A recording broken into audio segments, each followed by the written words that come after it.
شروع کرتا ہوں باپ اور بیٹے اور روح القدس کے نام سے۔ مسیح خداوند میں میرے عزیزو، یہ مہینہ پاک روزری کا مہینہ ہے، یعنی سال میں رومن کیتھولک کلیسیا 2 مہینے پاک روزری کے مہینے رکھتی ہے، مئی اور اکتوبر، اور ان دونوں ایام میں پورا مہینہ جو ہوتا ہے، ان دونوں مہینوں میں روزری ہر روز پڑھی جاتی ہے، پاک روزری ہر روز پڑھی جاتی ہے۔ لیکن اس کے متعلق چند سوالات، ابہام اور مشکلات ہیں۔ لوگ سوال کرتے ہیں، عام طور پر جو سننے میں آتا ہے کہ روزری کی بنیاد بائبل مقدس پر نہیں ہے، یا روزری کا ذکر بائبل مقدس میں نہیں ہے۔ تو میں آپ کو ایک ڈایاگرام کے ذریعے بتانا چاہتا ہوں کہ جیسا کہ آپ ڈایاگرام میں دیکھ رہے ہیں، آپ کے سامنے ہے، کہ جو روزری ہے وہ جو ہے وہ 95% جو ہے وہ بائبل پر مشتمل ہے۔ اب میں بتاؤں گا آپ کو کہ وہ کیسے 95% بائبل پر مشتمل ہے، اور صرف 5% جو ہے وہ روایت ہے، اور روایت ہر مذہب میں ہوتی ہے، کہ آپ یہودیت دیکھ لیں، اسلام دیکھ لیں، مسیحیت دیکھ لیں۔ تمام جو مذاہب ہیں، بڑے عالمگیر مذاہب، ان میں جو ہوتی ہے کتاب مقدس ہوتی ہے، اس کے بعد جو ہے وہ روایات ہوتی ہیں۔ تو 5% جو ہے وہ روایت پر مبنی ہے۔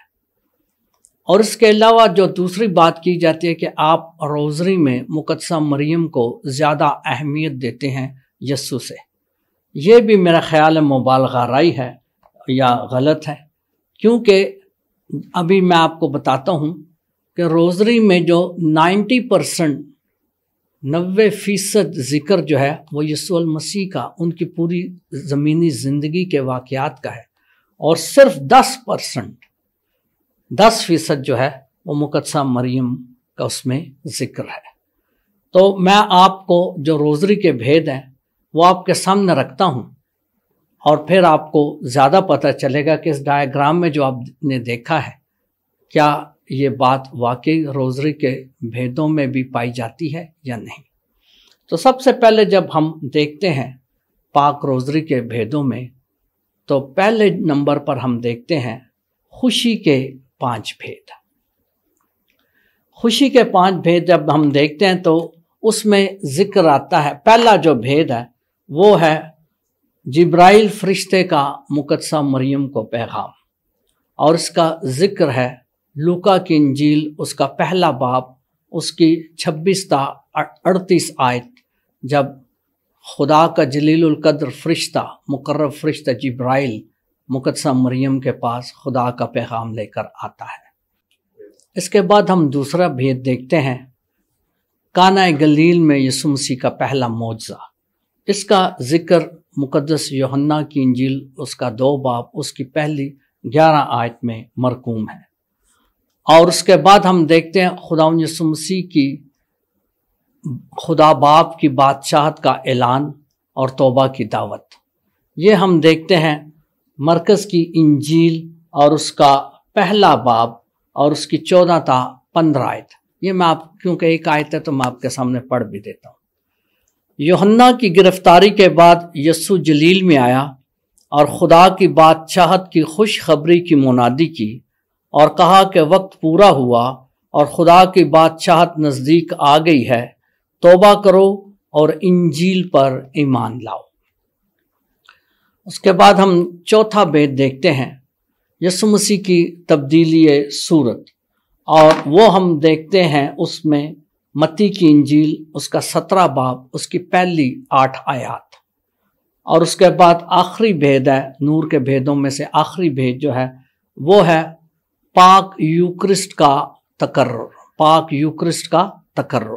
یہ ہم دیکھتے ہیں کہ تینوں اناجیل بڑے واضح طریقے سے، پہلی تینوں اناجیل اس واقعے کا ذکر کرتی ہیں، جس میں متی کی انجیل 26 باب، مرکز کی انجیل 14 باب اور یوحنا کی انجیل 22 باب، جس میں خداوند یسوع مسیح فرماتے ہیں میری یادگاری میں یہی کیا کرو۔ اور اس کے بعد ہم جب دیکھتے ہیں دکھ کے بھید جب ہم دیکھتے ہیں تو دکھ کے بھیدوں میں جو پہلا بھید ہے وہ ہے یسوع مسیح کی جان کنی زیتون کے باغ میں، متی کی انجیل اس کا 26 باب 36 تا 56 آیات۔ اور اس کے بعد دوسرا بھید دیکھتے ہیں یسوع مسیح کا کوڑوں سے مارا جانا، متی کی انجیل 27 باب اس کی 26 آیت۔ اور تیسرا بھید ہے کانٹوں کا تاج یسوع کے سر پر رکھا جانا، متی کی انجیل 27 باب 27 تا 31 آیات۔ اور چوتھا بھید ہے یسوع مسیح کا صلیب اٹھا لے جانا، متی کی انجیل 27 باب 32 آیت۔ پانچواں بھید ہے یسوع مسیح کا مصلوب ہونا، متی کی انجیل 27 باب 33 تا 56 آیت۔ اس کے بعد ہم دیکھتے ہیں جلال کے بھید۔ پہلا بھید ہے یسوع مسیح کا جی اٹھنا، مقدس یوحنا کی انجیل اس کا 20 باب اس کی پہلی 29 آیات۔ اس کے بعد ہے یسوع مسیح کا آسمان پر جانا، مقدس لوکا کی انجیل اس کا 24 باب 36 تا 53 آیت۔ تیسرا بھید روح القدس کا رسولوں پر اترنا، رسولوں کے اعمال کی کتاب اس کا 2 باب اس کی پہلی 41 آیات۔ چوتھا بھید مقدسہ مریم کا آسمان پر اٹھایا جانا، اور پانچواں بھید مقدسہ مریم کی بہشت میں تاج پوشی۔ ان دونوں بھیدوں کے متعلق عام طور پر ابہام پایا جاتا ہے۔ جہاں تک چوتھے بھید کا تعلق ہے، یعنی مقدسہ مریم کا آسمان پر اٹھایا جانا، یہ واقعتاً ایک روایت پر مبنی ہے، اور یہ روایت، اس روایت کی بنیاد اس حقیقت پر ہے کہ جس طرح خدا نے اپنے بیٹے یسوع المسیح کو قبر میں نہیں رہنے دیا بلکہ اسے روح اور جسم سمیت زندہ آسمان پر اٹھایا، اسی طرح اس کی ماں کو جس کے اندر کلمہ متجسد ہوا، جس کے اندر یسوع مسیح داخل ہوئے اور 9 مہینے تک اس جسم کا حصہ رہے، اس پاک ترین بدن کو بھی خدا نے قبر میں گلنے سڑنے نہیں دیا بلکہ یسوع مسیح کی طرح زندہ آسمان پر اٹھا لیا ہے۔ اب جہاں تک پانچویں بھید کا تعلق ہے، مقدسہ مریم کی بہشت میں تاج پوشی، تو ڈائریکٹلی تو اس کے متعلق کوئی ریفرنس نہیں ہے بائبل مقدس میں، لیکن جب ہم دیکھتے ہیں تکوین کی کتاب، جسے ہمارے پروٹسٹنٹ بھائی اور بہنیں جو ہیں وہ پیدائش کی کتاب بھی بولتے ہیں، تو اس میں ہم دیکھتے ہیں کہ اس کے 3 باب میں کہ خدا نے بابا آدم اور مائی ہوا کو جب باغ عدن سے نکالا تھا تو ان کے خروج سے پہلے خدا نے نجات کا وعدہ کیا تھا۔ ہم پڑھتے ہیں تکوین کی کتاب 3 باب اس کی 15 آیت، میں تیرے اور عورت کے درمیان عداوت ڈالوں گا، بلکہ تیری نسل اور عورت کی نسل کے درمیان وہ تیرے سر کو کچلے گی اور تو اس کی ایڑی کی طاق میں رہے گا۔ یہ وعدہ ہے کہ شیطان کا سر عورت کی نسل سے جو پیدا ہوگا وہ کچلے گا، اور شیطان کے جو ناپاک عزائم ہیں ان کو خاک میں ملاتے ہوئے بنی نوع انسان کو نجات دے گا۔ اور اسی عورت کی نسل کا ذکر پالوس رسول فرماتے ہیں گلاتیوں کے نام خط اس کے 4 باب کی 4 آیت میں، لیکن جب وقت پورا ہو گیا تو خدا نے اپنے بیٹے کو بھیجا جو عورت سے پیدا ہوا، اور مکاشفہ کی کتاب اس کا 12 باب میں ہم دیکھتے ہیں کہ ایک عورت دکھائی گئی ہے جو سورج کو اڑے ہوئے ہے، چاند جس کے قدموں کے نیچے ہے، 12 ستاروں کا تاج جس کے سر پر ہے، اور وہ سراسر سر تپا نورانی عورت جو دکھائی گئی ہے کلیسیا کی روایت کے مطابق۔ اور ان تینوں حوالہ جات، بائبل کے تینوں حوالہ جات جو میں نے آپ کے سامنے پیش کیے، اس کو مد نظر رکھتے ہوئے اس بھید کو لکھا گیا ہے کہ مقدسہ مریم کی بہشت میں تاج پوشی، یہ ہم اس لیے دیکھ سکتے ہیں۔ اور جو پروٹسٹنٹ چرچ کلیسیا کا بانی ہے مارٹن لوتھر، وہ اپنے ایک سرمن میں خود فرماتے ہیں، اور ان کا ایک سرمن ہے، اگر آپ پڑھ لیں، 1 سپتمبر 1522 میں انہوں نے ایک سرمن دیا، اور اس میں کہا کہ اس میں کوئی شک نہیں کہ مقدسہ مریم بہشت میں ہے۔ There can be no doubt that the Virgin Mary is in heaven۔ سب سے پہلے ایک اور بات اس میں شامل کہ مارٹن لوتھر ان کو ورجن بولتے ہیں، وہ 16ویں صدی میں بھی ان کو ورجن ہی بولتے ہیں مقدسہ مریم کو، کہ there is no doubt that the Virgin Mary is in heaven۔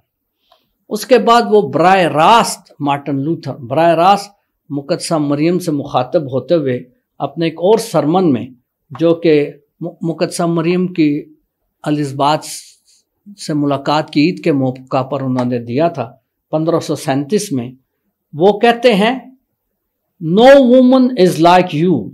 You are more than Eve and Sarah, blessed above all nobility, wisdom and sanctity۔ کہ کوئی بھی عورت تیرے جیسی نہیں ہے اے مقدسہ مریم، وہ براہ راست کرے، اور تو مائی ہوا سارا ہر پاکیزگی ہر حکمت سے بالا تر ہے۔ یہ مارٹن لوتھر جو ہے وہ فرماتے ہیں۔ اور مقدسہ مریم واقعتاً جو ہے وہ پہلی مسیحی ہے، بلکہ پہلی انسان ہے، بنی نوع انسان میں سے پہلی انسان ہے جو یسوع مسیح پر ایمان لاتی ہے، اور اس کا ذکر لوکا کی انجیل 1 باب 45 آیت میں درج ہے۔ پہلی انسان جو مسیح یسوع پر ایمان لے کر آئی۔